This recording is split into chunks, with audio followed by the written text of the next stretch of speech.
अस्सलाम वालेकुम नाज़रीन, मैं मोहम्मद अब्दुल रहीम खादरी। हर खबर से बाखबर हमारी है सब पे नज़र। टीने न्यूज़ में आपका खैर मकदम करते हैं।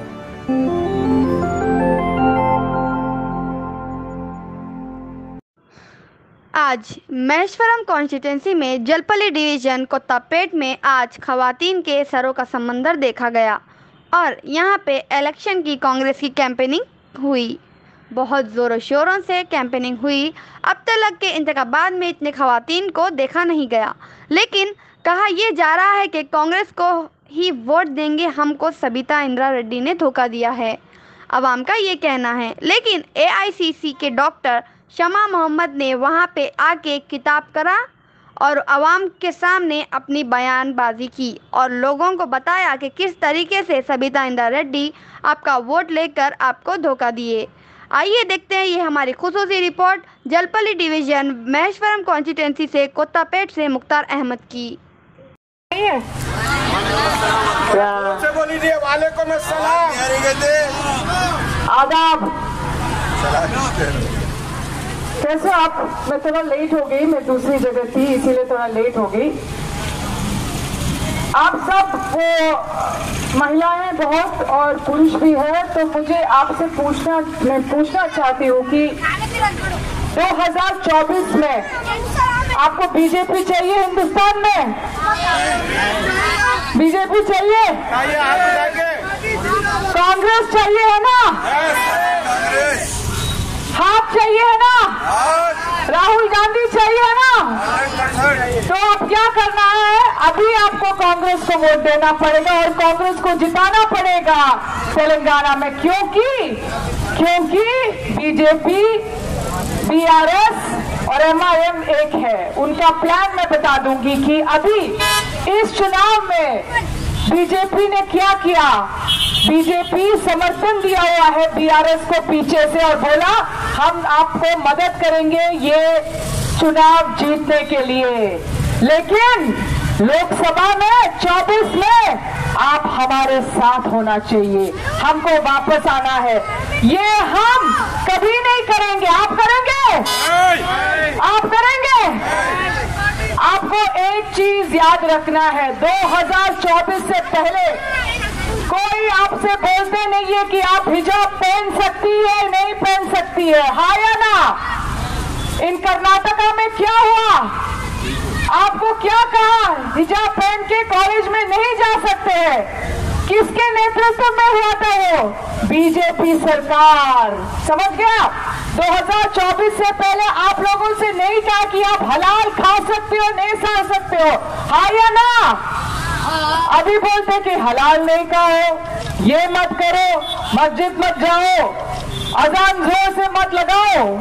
ये क्या हो रहा है हिंदुस्तान में बीजेपी के? तो हमको बीजेपी को हटाना है, इसीलिए हमको BRS और MIM को भी हटाना है। अभी मैं बता दूंगी MIM और बीजेपी का रिश्ता आज आपको पता है। गोशामहल जो असदुद्दीन ओवैसी का घर है, वहां कौन आ रहा है आज पता है? योगी आदित्यनाथ।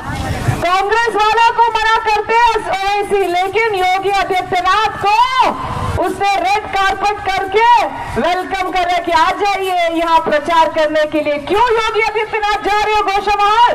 क्योंकि वहां का कैंडिडेट का नाम बीजेपी का कैंडिडेट है वहां राजा सिंह, और ये राजा सिंह के खिलाफ MIM ओवैसी साहब ने कोई कैंडिडेट को नहीं रखा है, नहीं रखा है। जब आपका घर है गोशामहल, आप बीजेपी के खिलाफ क्यों कैंडिडेट नहीं रखा है? किसी को पता है क्यों? क्योंकि वो A टीम है भाजपा की, और असदुद्दीन ओवैसी हमारे अजहरुद्दीन के खिलाफ जुबली हिल्स में एक मुसलमान कैंडिडेट रखा है। क्यों? पिछले साल तो वो हिंदू कैंडिडेट रखा, इस टाइम वोट काटने के लिए, कांग्रेस के वोट काटने के लिए, आप लोगों को पीछे रखने के लिए। तो इसी वजह से मैं बोल रही हूँ। और आपको पता है ये राजा सिंह कुरान हमारे कुरान शरीफ के खिलाफ, हमारे नबी के खिलाफ बोला है, फिर भी ओवैसी साहब एक शब्द नहीं बोला है। आपको पता क्यों? क्योंकि राजा सिंह अपना ही कैंडिडेट है, एमआईएम का अपना कैंडिडेट है, आपको याद रखना है। समझ आ गया अभी रिश्ता? समझ आ गया आपको ये रिश्ता?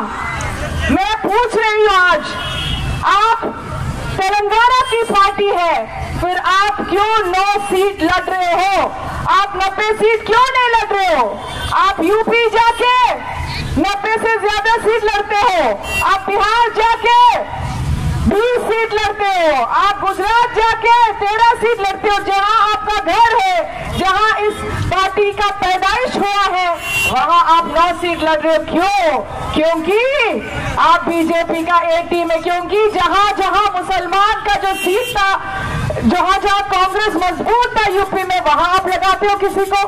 बिहार में जहां सीमांचल में कांग्रेस मजबूत है, आप वहां लगाते हो। लेकिन आप वाराणसी में मोदी के खिलाफ कैंडिडेट नहीं लगाते, आप लखनऊ में राजनाथ सिंह के खिलाफ नहीं लगाते कैंडिडेट, आप अमेठी में स्मृति ईरानी के खिलाफ नहीं लगाते हो कैंडिडेट, बट जहां जहां आपके मुसलमान भाइयों हैं वहां लगाते हैं कैंडिडेट, क्योंकि वोट काटने के लिए।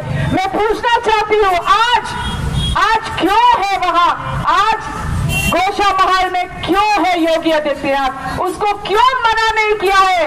क्यों? आपको पता है कि योगी आदित्यनाथ ने मुसलमानों का घर यूपी में बुलडोज किया है, सबको पता होगा ना? सबको पता है। फिर योगी आदित्यनाथ को एमआईएम क्यों किया, वो अलाउ किया वहां आने के लिए? आपको एक चीज और मैं बता दूंगी, 2 दिन पहले अकबरुद्दीन ओवैसी ने क्या कहा?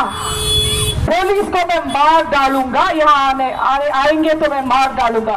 मैं पूछ रही हूँ, बीआरएस के पुलिस क्यों अरेस्ट नहीं किया अकबरुद्दीन ओवैसी को? इलेक्शन कमीशन ने क्यों कार्रवाई नहीं की? क्योंकि बीआरएस और ओवैसी साहब और एआईएम एक ही है। मैं अभी बहनों को देख रही हूँ, मैं पूरा हैदराबाद जो पुरानी सिटी गई हुई है, मैं कोई विकास नहीं देखा है। एमआईएम ने क्यों विकास नहीं लेगा आपको? उनके पास दारुसलाम बैंक है, उनके पास हॉस्पिटल्स है, लेकिन यहाँ के जो हैदराबाद के मुसलमान वैसा ही वैसा है।